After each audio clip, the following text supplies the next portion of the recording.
So guys we are finally back with another video of Blue Lock और इस वाली video में हम लोग मांगा चैप्टर 287 को रिव्यू करने वाले हैं। सो इस वीडियो में आगे बढ़ने से पहले जिसने भी स्पॉइलर वाली वीडियो नहीं देखी वो पहले देख लेना, क्योंकि उसमें मैंने ज्यादातर चीजें कवर कर चुकी थी जो कि मेन थी। बट मैं इस वाली वीडियो में भी वो चीजें कवर करूंगा और अपन लोग ये भी जानेंगे कि हमें इस चैप्टर के अंदर साइड में क्या क्या देखने को मिला है। बट इसी के साथ साथ मैं ये भी कहूंगा कि जैसे जैसे ये मैच अपने एंडिंग की ओर बढ़ रहा है वैसे वैसे इसके मांगा जो चैप्टर आ रहे हैं वो भी खतरनाक होते जा रहे हैं। लेकिन उसी के साथ साथ हमें इसमें एक टच देखने को मिला है जो कि है इगाराशी का सब्स्टिट्यूशन, जिसके वजह से उसका पूरा करियर खतरे में आ सकता है। अब ऐसा क्या हुआ है वो सारी चीजें तो आपको वीडियो में ही पता लगेगी। So without wasting any time सीधे चलते हैं चैप्टर रिव्यू की ओर। जैसा कि अपन सभी को पता है कि पिछले चैप्टर में इसागी एंड काइजर का जो कॉम्बिनेशन अटैक था वो रोक दिया गया था एंड हमें नहीं पता था कि वो बॉल किसके पास जाके गिरेगी।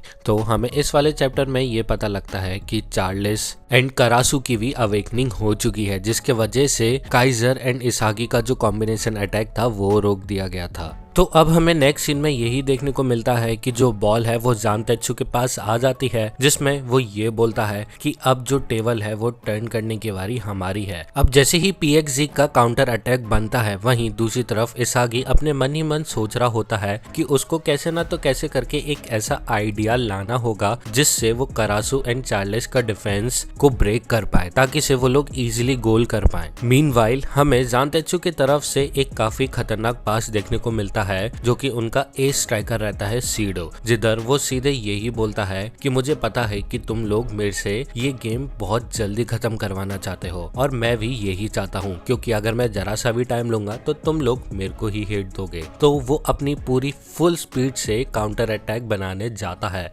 लेकिन वहीं सीडो के अगेंस्ट बास्टर्ड म्यूनिच के 3 प्लेयर आ जाते हैं एंड वो लोग तीनों ट्रिपल प्रेस करते हैं, जो कि जिसमें से 2 उसको बॉडी लगा के रोक रहे होते हैं एंड तीसरा बंदा उसको टैकल दे रहा होता है।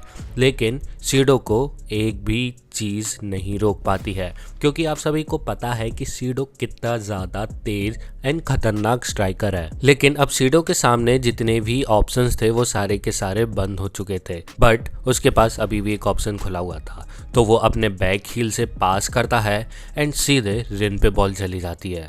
अब ये चीज देख के तो सारे प्लेयर शॉक हो गए, क्योंकि सीडो ने रिन को पास किया है जो कि थोड़ा अजीब था। तो तभी हमें सीडो की तरफ से एक एक्सप्लेनेशन देखने को मिलती है जिसमें वो ये बताता है कि हमारे अपोनेंट्स के जो एस हैं, बोले तो जो स्ट्राइकर्स हैं, वो कॉम्बिनेशन अटैक मार रहे हैं, तो हम भी क्यों पीछे हटे, हम भी अपना अटैक जो है वो कंबाइन करके और पावरफुल बनाते हैं।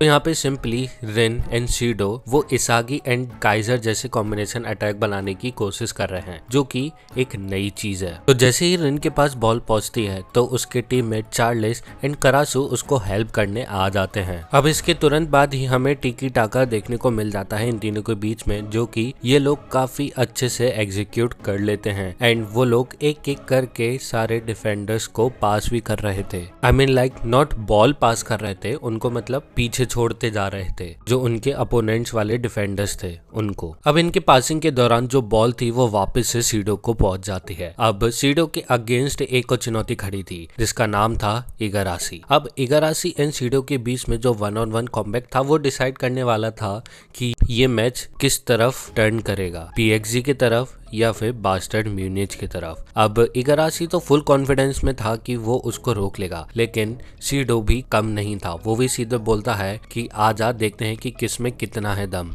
तो इसी के साथ हमें इगाराशी की तरफ से सीडो के ऊपर चार्ज करते हुए देखने को मिलता है, जिधर वो अपने मन में यही सोच रहा होता है कि अगर मैंने सीडो को रोक दिया तो मैं हीरो बन जाऊंगा। लेकिन वहीं दूसरी तरफ सीडो भी लाइक तुम्हें क्या लगता है तुम मेरे को रोक लोगे। तभी सीडो ओवरस्टेप करते हुए राइट जाता है, देन अचानक से लेफ्ट आता है और एक स्प्रिंट देता है, जिसके वजह से इगाराशी खुद को संभाल नहीं पाता एंड सीडो उसको डिफीट कर देता है, जिसके वजह से इगाराशी काफी ज्यादा पैनिक हो जाता है एंड वो सीडो के ऊपर फाउल कर बैठता है। एंड वो कैसे करता है, वो उसको देखता है कि सीडो काफी ज्यादा आगे जा रहा है एंड वो सीधे उचक के उसके शोल्डर पे अपना हाथ दे मारता है, जिसके वजह से सीडो थोड़ा डिसबैलेंस तो होता है, लेकिन समहाउ ही manage to pass the ball towards Rin.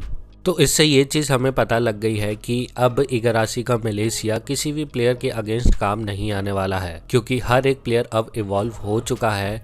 Even though इगरासी का जो टेक्निक है मलेशिया वो काफी ज्यादा इफेक्टिव है बास्टर्ड म्यूनिच के लिए, क्योंकि उसी की वजह से काफी सारे गोल रुके थे, बट अब उसका कोई फायदा नहीं रहा। तो अब जैसे ही बॉल रिन के पास पहुंचती है तो सब यही प्रे करते हैं कि कैसे ना तो कैसे करके रिन को रोक लिया जाए। तभी हमें ब्लॉक एंड टैकल देखने को मिलता है इसागी एंड माइकल काइजर की तरफ से, जिधर काइजर अपनी फुल बॉडी का इस्तेमाल करके रिन को रोकने की कोशिश करता है एंड वहीं दूसरी तरफ इसागी टैकल करता है रिन के ऊपर ताकि से वो बॉल छिना पाए उससे। अब ये चीज देखने के बाद रिन काफी ज्यादा शॉक में चला जाता है, बट हाँ उससे ये चीज क्लियर हो जाती है कि रिन भी समझ चुका है कि अब इनके जो अटैक एंड डिफेंस है वो एकदम परफेक्टली सिंक हो चुके हैं। अब इस टैकल के दौरान हमें एक डिफ्लेक्शन देखने को मिलता है जो कि रहता है रिन के पांव से ही। अब ये बॉल जब रिन के पांव पे पड़ती है तो वो सीधे गोल लाइन के पार चली जाती है, जिसके वजह से गोल किक दे दी जाती है। अब जो बॉल की जो पोजीशन है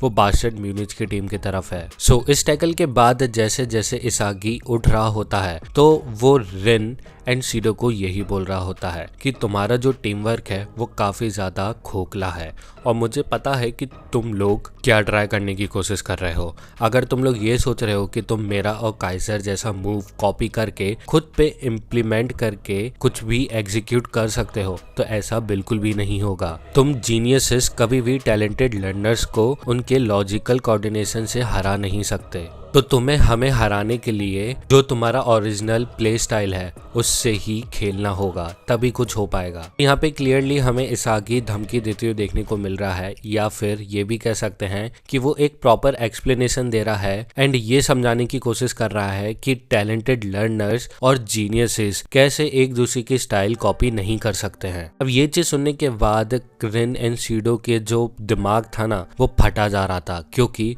उनको अब काफी ज्यादा गुस्सा आ रही थी। लेकिन तभी हमें विसल सुनाई देती है एंड हमें इगरासी का रिप्ले देखने को मिलता है, जिधर वो अपना मलेशियस फाउल यूज करता है सीडो के ऊपर, जिसके वजह से उसको येलो कार्ड मिला। अब आप लोग सोच रहे होंगे कि अगर फाउल हुआ था तो गेम वहां क्यों नहीं रुका, तो मैं ये बता दूं कि बॉल जो है वो सीडो के पाव में ही थी, तो इसलिए गेम को एज अ एडवांटेज चालू रखा गया था। तो ये मान लो कि एक टाइप से लक था।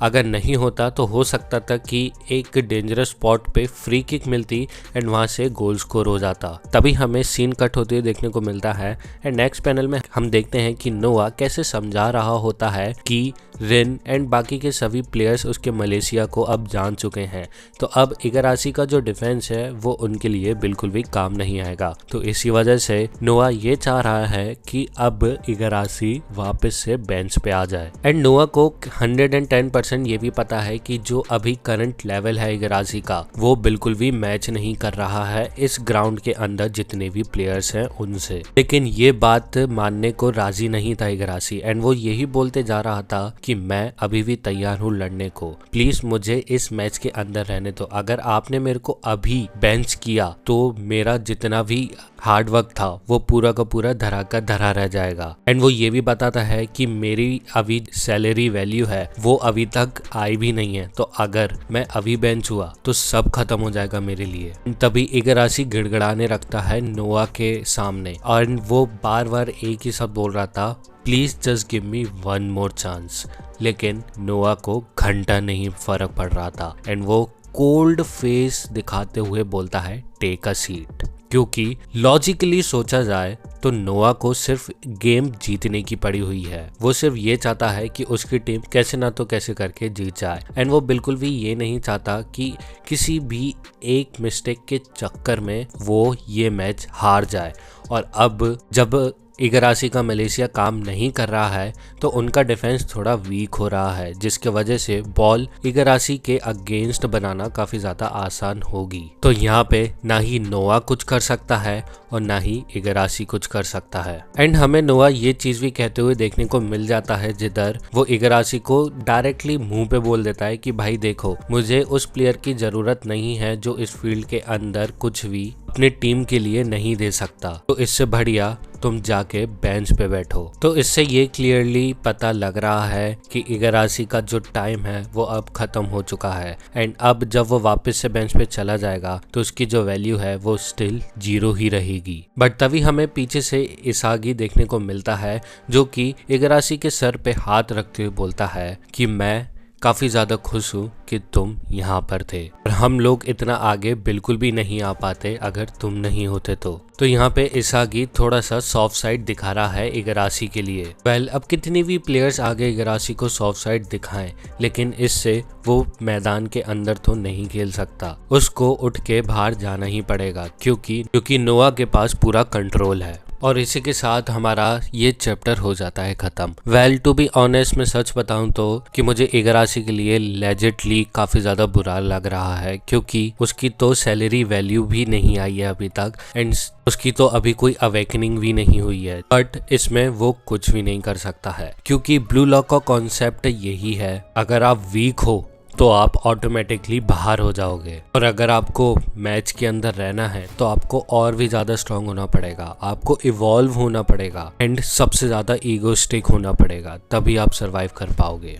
लेकिन इगारासी इन सारी चीजों में फेल हो चुका है। So I guess this is goodbye for Igarashi. मेरे हिसाब से उसका करियर अब यहीं तक ही रहेगा और शायद अब हमें आगे इगारासी देखने को ना मिले, बट वो तो हमें अगले ही चैप्टर में पता लगेगा। बट अभी हमारी जो स्टोरी है वो वापस से शिफ्ट हो जाएगी नेक्स्ट चैप्टर में, जिधर हमें देखने को मिलेगा कि कौन फाइनल गोल स्कोर करेगा, क्योंकि यार ये काफी ज्यादा लंबा खिंच चुका है मैचअप। आपको क्या लगता है कि आखिरी गोल कौन सी टीम स्कोर करेगी एंड कौन सा प्लेयर करेगा, वो मेरे को कमेंट सेक्शन में जरूर बताना। तो अगर आप सभी को ये वीडियो पसंद आई हो so please don't forget to like and subscribe. मैं मिलता हूँ आप सभी को नेक्स्ट वीडियो में। Until sayonara.